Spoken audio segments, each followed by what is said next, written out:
Bright brain insights. Another day, another story. In the ongoing conflict between Russia and Ukraine, Russian forces launched an attack on Ukrainian troops near villages in southern Ukraine. The attack took place on the same day that Russian missiles struck and killed at least 11 people in Kryvyi Rih, President Volodymyr Zelensky's hometown. The Russian air forces and artillery targeted Ukrainian forces in the area where the Ukrainian Army had recently regained control of several villages as part of their counteroffensive. The Russian attack caused significant damage to one village and occurred during thunderstorms that had made the terrain muddy and complicated operations for both sides. Conflicting reports made it challenging to assess the situation accurately, but President Putin acknowledged that Russian forces had suffered losses in June, including the destruction of 54 tanks. He disputed Ukraine's claims of progress and maintained that Ukraine had lost hundreds more tanks and vehicles without making any gains.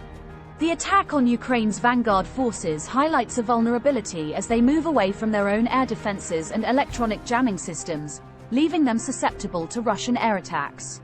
Ukraine has yet to fully deploy its forces, including those trained by Western allies, to drive a wedge through the Russian-occupied territory. Russia's defensive strategy of aerial counterstrikes could impede Ukraine's campaign and allow Russian troops to fortify their defenses further.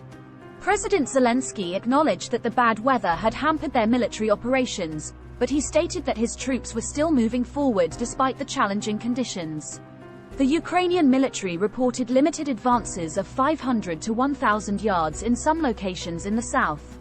Pro-war Russian bloggers also mentioned Russian counterattacks but admitted uncertainty about the situation on the ground. There are indications that Ukraine has lost some Western-made weapons delivered in recent months, with videos and photographs showing abandoned or destroyed American-made Bradley fighting vehicles. Russia's defense ministry used this imagery in propaganda, claiming to have captured these vehicles. However, the extent of Ukraine's losses remains unclear. Despite early losses, the United States and European countries continue to provide aid to Ukraine. The Biden administration announced a new military package worth $325 million, including armored fighting vehicles and missiles.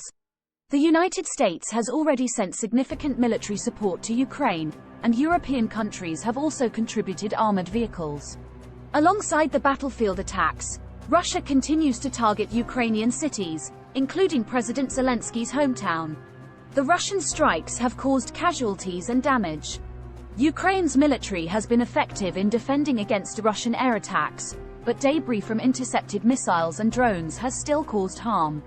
Overall, the conflict between Russia and Ukraine persists, with both sides engaged in military operations and casualties reported. The situation remains tense and volatile as both sides continue to clash in various locations. Thanks for watching.